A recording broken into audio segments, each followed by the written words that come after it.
যে বিষয়টা দেখবো সেই বিষয়টা হচ্ছে যে ওমেগা সিরিজ সম্পর্কিত কোনো প্রবলেম বা সমস্যা দেওয়া থাকে সেক্ষেত্রে হচ্ছে আমরা কীভাবে দ্রুততার সহিত করতে পারি সেই জিনিসটা দেখবো। এই প্রবলেমটা যদি দেখি এখানে হচ্ছে যে পাওয়ার 1 থেকে 100 পর্যন্ত দেওয়া আছে, তাহলে আমাদের প্রথম কাজই থাকবে হচ্ছে যে পদের সংখ্যা হিসাব করে ফেলা। যদি আমরা এখানে পদের সংখ্যা বের করি, আমরা এখানে দেখতেই পেরেছি এটি একটা সমান্তরাল সমান্তরাল ধরার ক্ষেত্রে আমরা পদের সংখ্যা কীভাবে বের করবো, বের করার ক্ষেত্রে হচ্ছে যে আমাদের শেষ পদের পাওয়ার সংখ্যা হচ্ছে আমাদের 100, প্রথম পদের পাওয়ার সংখ্যা হচ্ছে আমাদের 1 আর ডিভাইডেড বাই হচ্ছে তাদের সাধারণ অন্তর হচ্ছে 1 প্লাস হচ্ছে 1। আমরা যদি এখানে ক্যালকুলেশন করি সেক্ষেত্রে আসলে আমাদের পদের সংখ্যা হচ্ছে 100টি।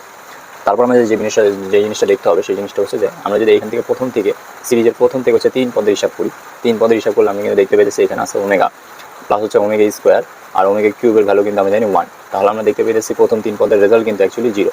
তার মানে আমরা বলে দিতে পারি যে প্রথম 3 পদ, পরবর্তী 3 পদ, এরপরে 3 পদ মিলে আমাদের কি আসতেছে, রেজাল্ট 0 আসতেছে।